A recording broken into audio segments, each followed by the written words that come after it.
காய்ச்சலால் தனியார் மருத்துவமனைக்கு சென்று வீடு திரும்பிய 6 வயது சிறுவன் உயிரிழந்த சம்பவம் சோகத்தை ஏற்படுத்தியுள்ளது. சென்னை எண்ணூர் சுனாமி குடியிருப்பை சேர்ந்தவர் பிரபாகரன், புவனேஸ்வரி தம்பதி. இவர்களுக்கு 6 வயதில் ஜட்சன் என்ற மகனும் 2 வயது பெண் குழந்தையும் உள்ளனர். மூத்த மகன் ஜட்சனுக்கு கண் பார்வை இல்லை. இந்நிலையில் ஜட்சனுக்கு திடீரென காய்ச்சல் ஏற்பட்டதால் திருவொற்றியூரில் உள்ள தனியார் மருத்துவமனையில் சேர்த்து சிகிச்சைக்கு பின்பு வீட்டிற்கு வந்து மருத்துவர் கொடுத்த மாத்திரைகளை கொடுத்துள்ளனர். இந்நிலையில் நள்ளிரவு 2 மணி அளவில் திடீரென ஜட்சன் உடல் மோசமான நிலைக்கு ஆனதால் உடனே திருவொற்றியூரில் உள்ள தனியார் மருத்துவமனைக்கு கொண்டு சென்றுள்ளனர். அங்கு சிறுவனை பரிசோதித்த மருத்துவர்கள் சிறுவன் ஏற்கனவே இறந்துவிட்டதாக தெரிவித்துள்ளனர். தகவல் அறிந்து வந்த காவல்துறையினர் குழந்தையின் பிரேதத்தை அரசு ஸ்டான்லி மருத்துவமனைக்கு உடற்கூறு ஆய்வுக்காக அனுப்பி வைத்து இது தொடர்பாக விசாரணை செய்து வருகின்றனர். இந்த சம்பவம் அப்பகுதியில் பரபரப்பை ஏற்படுத்தியுள்ளது. ஆம்ஸ்ட்ராங் கொலை வழக்கில் உண்மை குற்றவாளியை கண்டுபிடிக்கவில்லை என கூறும் எடப்பாடி பழனிசாமி, உண்மை குற்றவாளிகள் யார் என கூறட்டும் என்று சட்டத்துறை அமைச்சர் ரகுபதி பேட்டியளித்துள்ளார். திருவள்ளூர் மாவட்டம் பொன்னேரி அடுத்த சிறுவாபுரி பாலசுப்ரமணிய சுவாமி கோவிலில் சட்டத்துறை அமைச்சர் ரகுபதி சுவாமி தரிசனம் செய்தார். இதனைத் தொடர்ந்து செய்தியாளர்களிடம் பேசிய அமைச்சர் ரகுபதி, ஆம்ஸ்ட்ராங் கொலை வழக்கில் யார் யாரெல்லாம் இதில் சம்பந்தப்பட்டுள்ளனரோ அவர்களை கைது செய்து சட்டத்தின் முன் நிறுத்துவதே அரசின் நோக்கம் எனவும் எவ்விதமான சமரசத்திற்கும் இதில் இடமில்லை என்றார். மேலும் உண்மையான குற்றவாளியை கண்டுபிடிக்கவில்லை என கூறும் எடப்பாடி பழனிசாமி, உண்மையான குற்றவாளி யார் என சொல்லட்டும் என கூறினார். இதிலிருந்து நீங்க தெரிஞ்சுக்கிறீங்க, தமிழகத்தினுடைய சிபிசிஐடி காவல்துறை மாண்புமிகு தமிழ்நாடு முதலமைச்சர்களுடைய கட்டுப்பாட்டில் மிகச் சிறப்போடு அதில் புலனாய்வை மேற்கொண்டிருக்கிறது என்பதற்கு இது ஒரு எடுத்துக்காட்டு.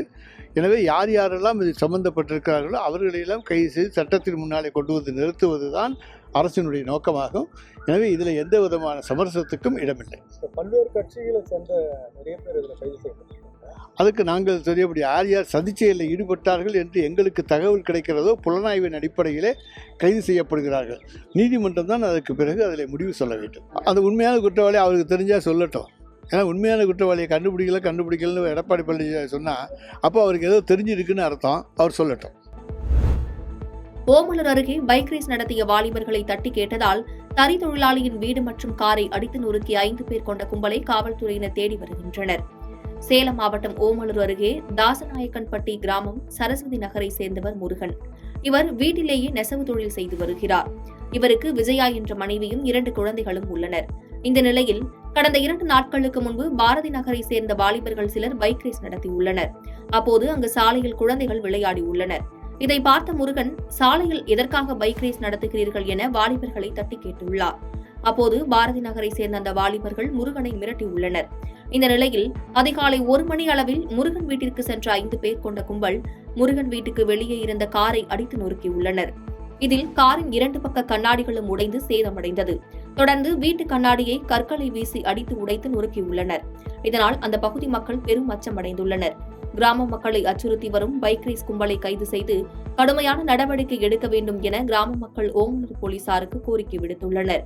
இதனைத் தொடர்ந்து முருகன் கொடுத்த புகாரின் பேரில் காவல்துறையினர் வழக்கு பதிவு செய்து விசாரணை நடத்தி வருகின்றனர். சமூக நலத்தை சரி செய்வதற்கு தான் போலீஸ் என்கவுண்டரை பயன்படுத்துகின்றனர் என மனநலம் குறித்த விழிப்புணர்வு மாரத்தானில் கலந்து கொண்ட முன்னாள் டிஜிபி ரவி பேட்டியளித்துள்ளார். பொதுமக்களிடம் மன ஆரோக்கியம் பற்றி விழிப்புணர்வு ஏற்படுத்தும் விதமாக கோவை நேரு விளையாட்டரங்கம் முன்பாக இந்திய மனநல மருத்துவ சங்கம் சார்பில் மாரத்தான் போட்டி நடைபெற்றது. 3 பிரிவாக நடைபெற்ற இந்த மாரத்தான் போட்டியினை முன்னாள் டிஜிபி ரவி கொடியசைத்து துவக்கி வைத்தார்.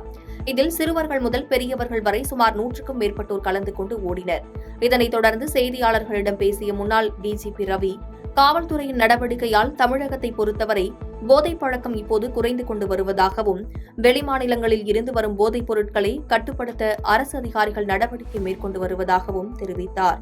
அப்புறம் ஸ்ட்ரெஸ் அண்ட் ஸ்ட்ரெயின் சொல்லுவாங்க இல்லையா, இதை போக்குவதற்காக என்ன பண்றாங்கன்னா இந்த மாதிரி சப்ஸ்டன்ஸ் அபியூஸ் அப்படிங்கிற இந்த போதை மருந்துகள் இதுக்கு போறாங்க. அப்போ அதுக்கு போனோடனே அடிமையாயிடுறாங்க.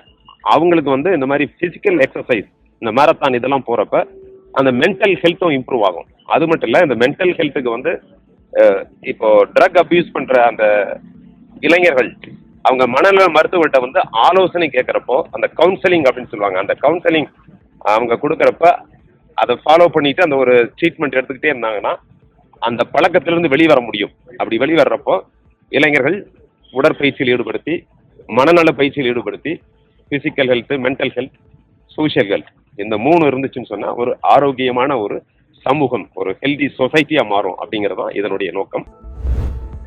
மறைந்த ஆம்ஸ்ட்ராங்கிற்கு சென்னையில் மணிமண்டபம் கட்ட திமுக அரசு அனுமதி வழங்க வேண்டும் என இயக்குநர் ப. ரஞ்சித் கோரிக்கை விடுத்துள்ளார்.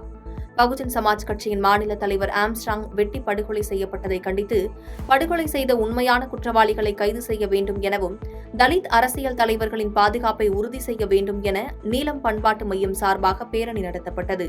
இந்த பேரணி எழும்பூர் ரமடா ஹோட்டல் அருகே தொடங்கி மவுண்ட் ரோடு வழியாக சென்று எழும்பூர் ராஜரத்தினம் அரங்கத்தின் அருகே பேரணியானது நிறைவு பெற்றது. இந்த பேரணியில் 1000க்கும் மேற்பட்டோர் கலந்து கொண்டனர். இதனைத் தொடர்ந்து ஆம்ஸ்ட்ராங் நினைவேந்தல் கூட்டத்தில் பேசிய இயக்குநர் ப. ரஞ்சித், மேயர் பிரியாராஜன் மற்றும் அமைச்சர் கயல்விழி செல்வராஜ் இருவரும் ஏன் ஆம்ஸ்ட்ராங் கொலைக்கு குரல் கொடுக்கவில்லை என்றும், நீங்கள் திமுகவில் இருப்பதால் தான் குரல் கொடுக்கவில்லையா என்றும் கேள்வி எழுப்பினார். மேலும் இதற்கு குரல் கொடுக்கவில்லை என்றால் பதவியை ராஜினாமா செய்துவிட்டு செல்லுங்கள் என்றும் காட்டமாக பேசினார். அண்ணன் கொலைக்கு நீதி வேண்டும் அப்படின்ற ஒரு போராட்டம் நிகழறப்போ சமூக வலைதளங்கள்ல இது குறித்து பல கேள்விகள் கேட்கப்பட்டது, பல விஷயங்கள் விவாதிக்கப்பட்டது. குறிப்பா எல்லாரும் சொன்னது என்னன்னா, கலவரம் வரும். பல முற்போக்குவாதிகள் ரொம்ப அக்கறையோடு எழுதினாங்க. என்ன அக்கறை எழுதினா, திமுக அரசின் மீது குற்றங்கள் நிகழ்த்துவதற்கு, அதாவது குற்றம் சாட்டுவதற்கு இந்த நிகழ்வு காரணமாக அமைந்துவிடக் கூடாது.